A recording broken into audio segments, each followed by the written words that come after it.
Hi అండి. ఈరోజు మా చెల్లి నేను సీరియల్ షాపింగ్ చేసేకి వచ్చినాము. చూడండి, ఇదే షాపు, సీరియల్ షాపు. చీరలే కాదు, అన్నీ ఉన్నాయి. డ్రెస్లు ఉన్నాయి, నైటీస్ ఉన్నాయి, పెట్టికోట్లు ఉన్నాయి. అన్నీ మనకి ఏది కావాలో అన్నీ దొరుకుతాయి ఇక్కడ. కాటన్ చీరలు, వర్క్ చీరలు, స్మూత్ చీరలు, ఫ్యాన్సీ చీరలు, ఏం కావాలో అంతా ఉన్నాయి. బార్డర్ చీరలు ఏం కావాలన్నా ఉన్నాయి. చూడండి, చాలా బాగున్నాయి. ఇది కొత్త షాప్ పెట్టినారు. మేము ఇంతకుముందు వేరే షాప్కి పోతూ ఉండేవాళ్ళము. ఇప్పుడు కొత్త షాప్ పెట్టినారని మా చెల్లి చెప్తే ఇక్కడ వచ్చేస్తున్నాము. చూద్దామని చెప్పి బాగుంటాయేమో అని.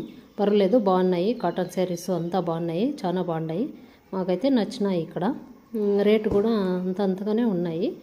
బాగున్నాయి. రేట్లు కూడా ఎక్కువ లేదు. హోల్సేల్ షాప్ ఇది. కానీ మనం చూసుకొని తీసుకోవాలి అంతే. వాళ్ళు రేట్లు చెప్తారు, కానీ దాంట్లో డిస్కౌంట్ అంతా తీసేసి మనం తీసుకోవాలి. వాళ్ళు చెప్పేది వాళ్ళు చెప్తారు అంతే. చూడండి, మా ఆయన, నేను, నా చెల్లెలి అందరూ వచ్చినాము. ఇదైతే సింపుల్గా